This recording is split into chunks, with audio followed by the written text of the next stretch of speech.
wilayah kerajaan ibu kota Majapahit itu Iya, sekitar masuk ke wilayah Jombang 60% sekarang. masuk wilayah Kabupaten Iya. Jombang. Selebihnya ikut Mojokerto. Sehingga sangat tidak mengherankan kalau di daerah sini itu Mojagung, Mojowarno itu banyak desa-desa yang memakai nama Mojo. Mau masuk Majapahit turun di Tugu itu. Kemudian jalan darat melalui Sagata atau Segodorejo sekarang. Sekarang jadi Segodorejo Ya, ini. sampai ke Mojopahit atau ibu kota Mojopahit. Segodorejo itu kecamatannya Sumombito. Sumombito. Ya.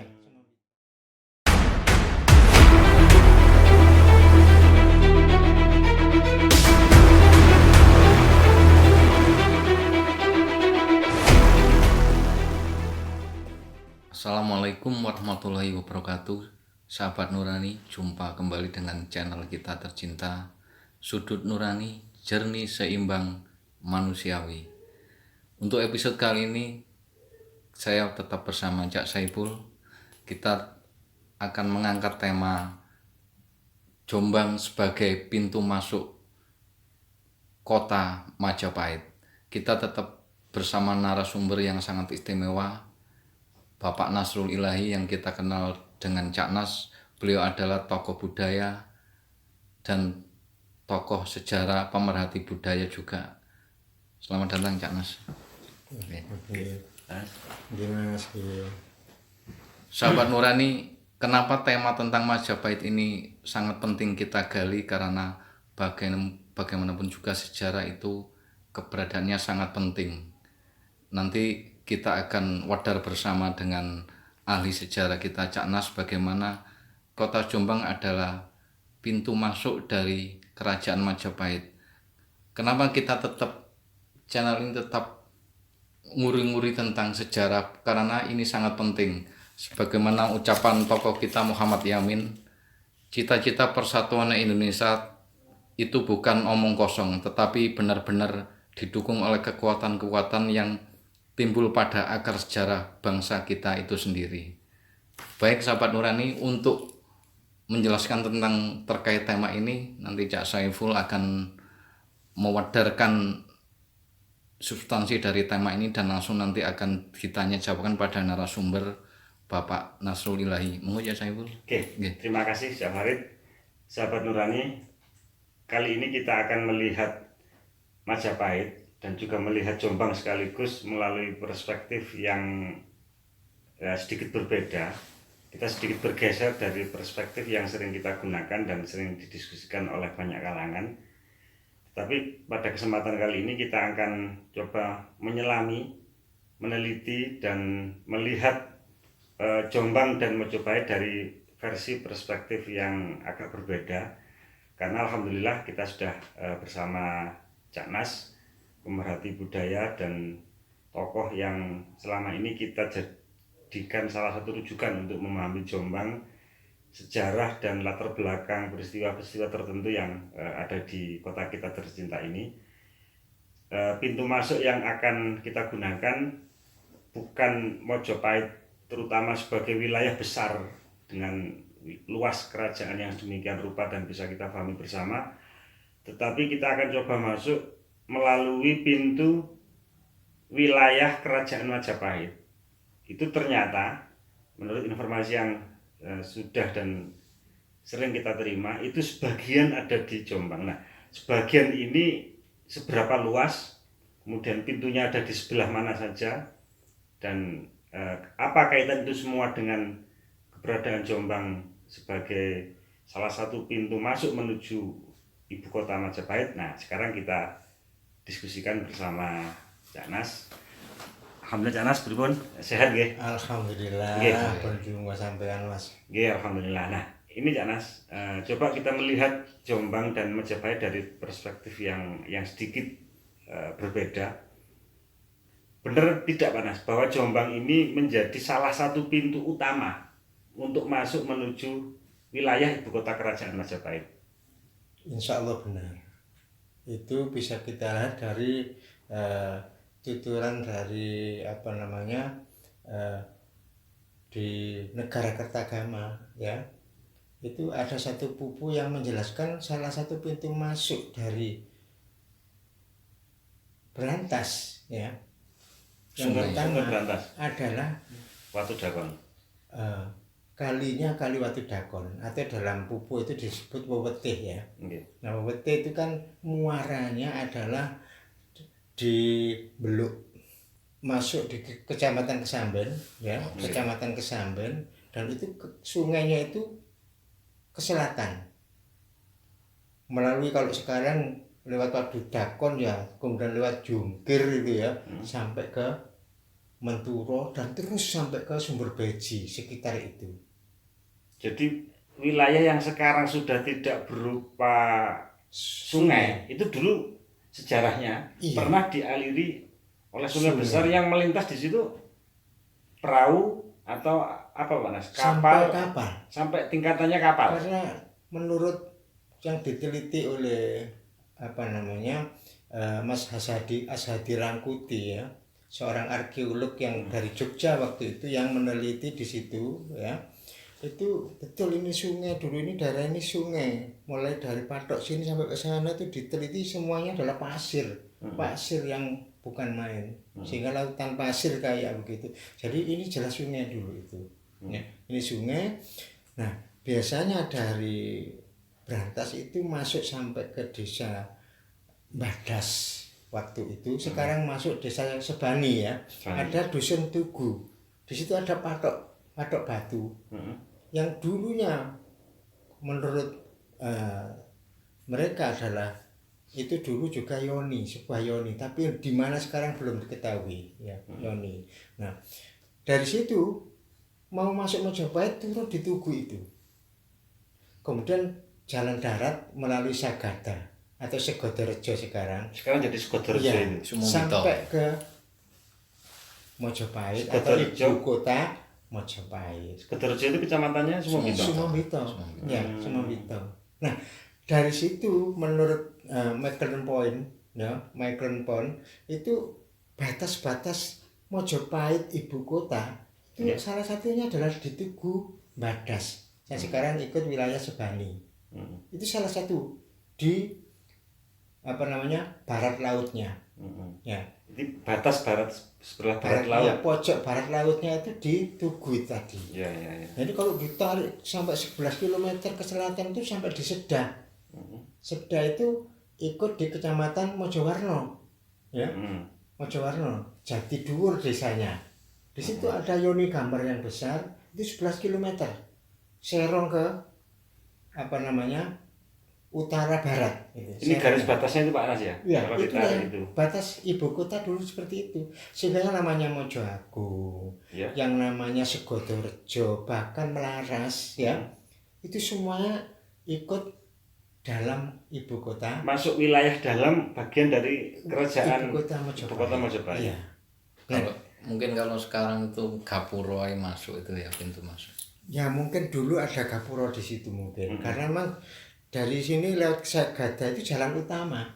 Jalan utama masuk ke Mojopahit. Gitu. Jalan utama. Sehingga 11 kilo itu kalau diteruskan dari Tugu itu ke timur itu sampai Klinterjo yang sekarang sedang digali temuannya itu. Itu 9 kilo itu adalah batasnya situ juga. Kemudian dari Klinterjo ke selatan itu 11 kilo. Kalau tadi 11 kilo, 9 kilo, ini 11 kilo lagi. Itu sampai di Lebak Jabung. Di Lebak Jabung yang sekarang di hutan itu ya.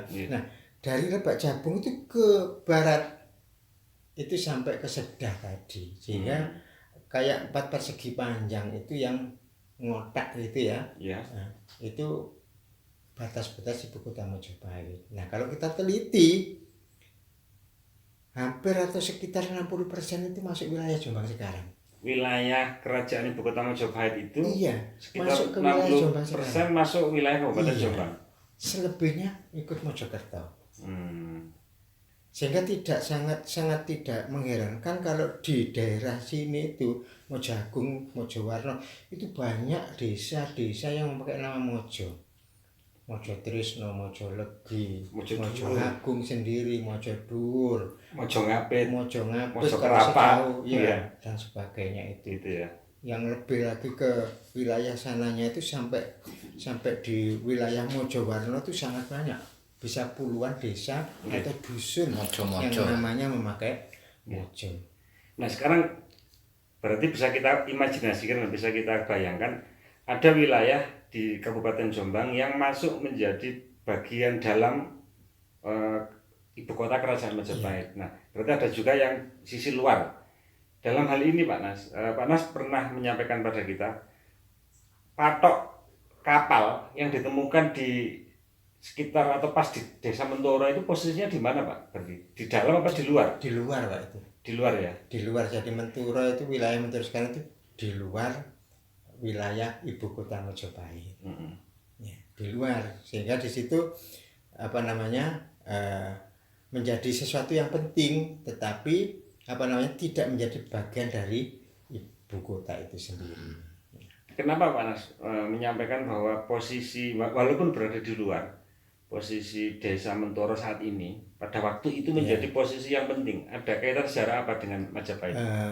Sebenarnya yang satu ini belum disebut sejarah ya, karena memang presiden kita yang berasal dari Jombang, Gus Dur, itu pernah menyampaikan di Menturo pada pidato pernikahan ya adik saya dulu itu, bahwasanya Ratu Cempo, istri dari Brawijaya V yang berasal dari Campa ya, negeri Campa atau apa namanya bagian negeri Campa itu ya sekitar Vietnam dan sebagainya itu ya, itu tinggalnya di situ. Ratu Campa itu nama Jawanya itu yaitu Raden atau Ratu Handarawati namanya gitu ya. Ratu Handarawati. Beliau itu apa namanya beragama Islam tapi berasal dari Campa gitu. Ya. Kenapa kok tinggal di situ? Karena ratu utamanya yaitu Wandang Kuning atau Raden Roro apa namanya Endang Sasmitapuro itu tidak mau, sangat cemburu dan tidak mau ini tinggal di dalam keraton, makanya dibawa ke luar keraton. Jadi Putri Campa diletakkan di sisi luar batas wilayah ibu kota Majapahit. Benar, dan itu ada di titiknya itu ada di Desa Menturo ya. Yang dulu itu di pekarangannya Mbah Sun ya. Mbah Sun yang banyak Pak Miftah itu ya. Mbah Sun yang sekarang sudah dibeli oleh yang lain, dan dulu buktinya apa?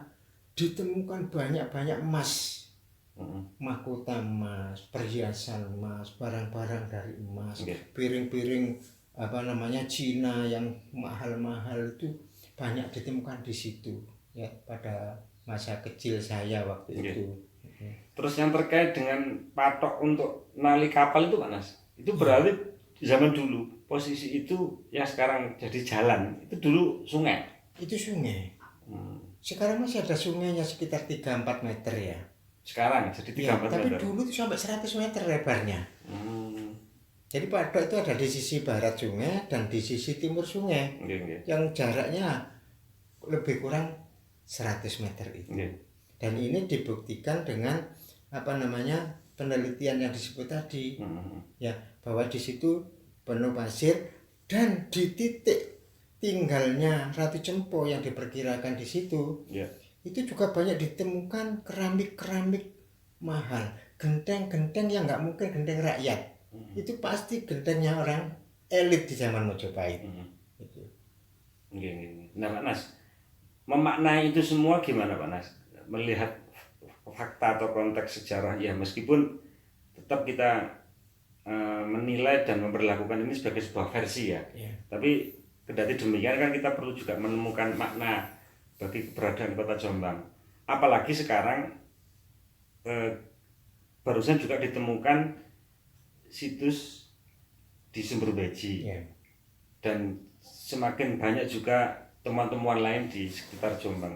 Ini kita memaknainya seperti apa Pak Nas? Itu sebenarnya kita bisa menggali sampai jauh ya. Yang kita temukan bukan temuan sejarah dalam ensik ya, tapi adalah benang merah yang memang harus wajib ditelusuri lebih jauh, ya. Oleh siapa?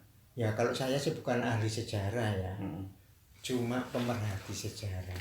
Iya, iya. Makanya kita temukan benang merah itu ya nanti yang ahli sejarah, arkeolog itu yang bukan punya kewajiban, tapi yang berhak mereka meneliti. Kalau saya meneliti tidak akan menjadi penelitian sejarah. Nah, itu kita lihat di Sumber Beji itu setelah ditemukan ya.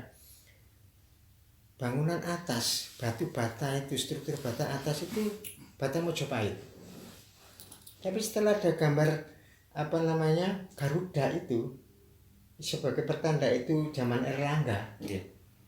Itu ternyata batanya bukan zaman Mojopahit, bata Mataram. Yang ada di bawah itu. Iya. Dan banyak ditemukan di situ itu uang-uang gobok dari dinasti Song. Dinasti yang sejaman dengan Mataram. Ya, sejaman dengan Mataram. Berarti ini renovasi.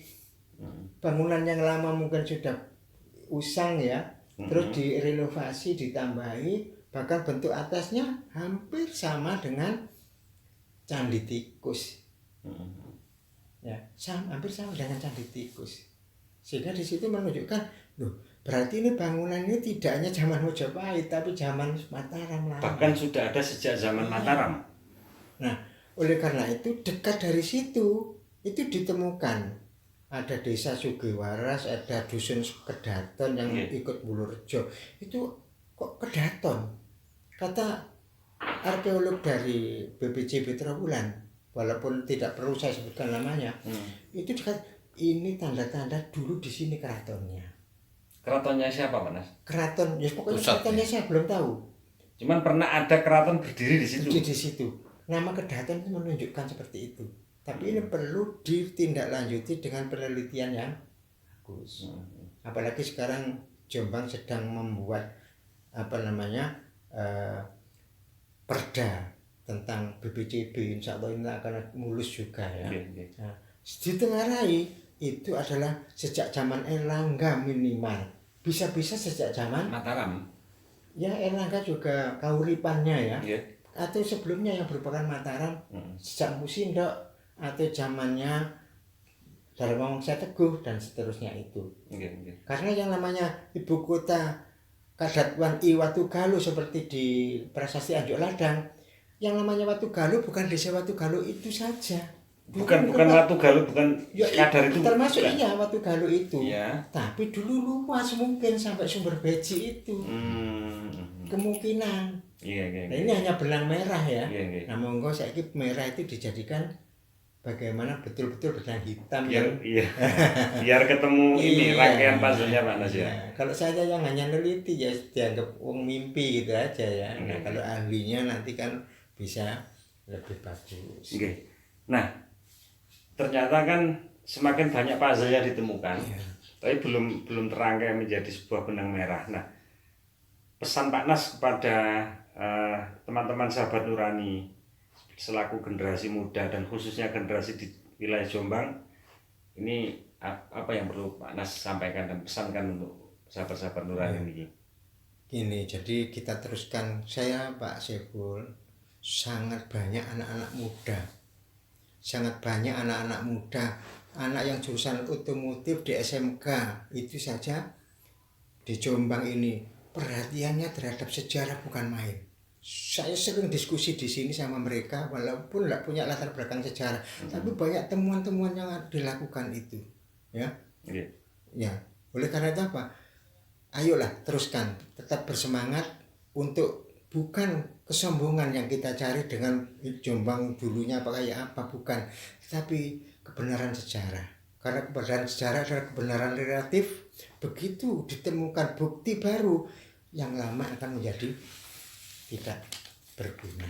Nah, bagaimana Mas memahami konteks itu tadi, bahwa semakin banyak sejarah yang juga terkait dengan keberadaan Majapahit banyak ditemukan di Jombang.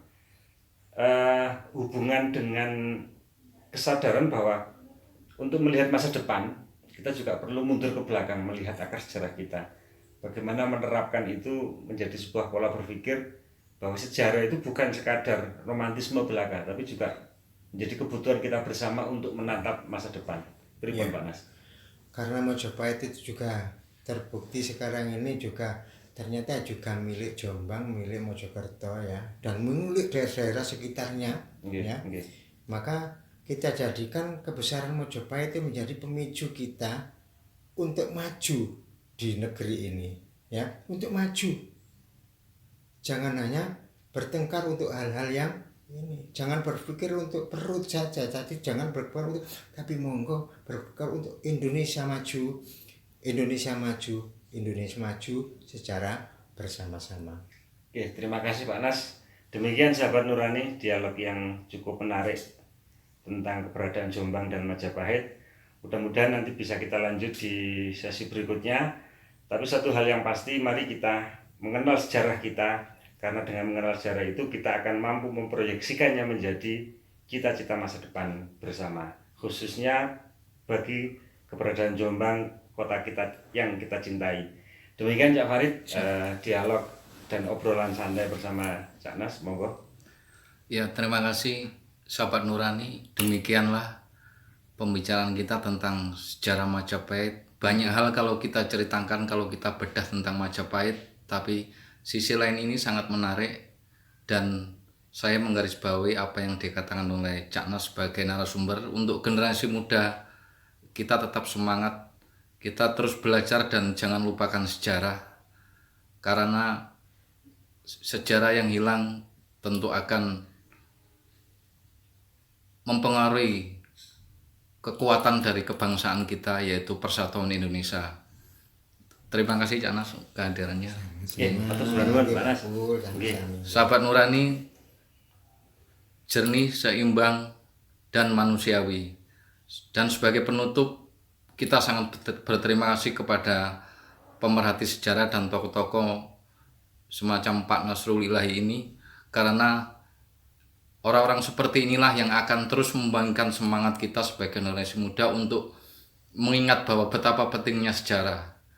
Dan sebagai penutup, saya cuplik kalimat Mbak Najwa Shihab, jika sejarah menjadi guru kebijaksanaan, maka tokoh sejarahlah yang membangkitkan keteladanan.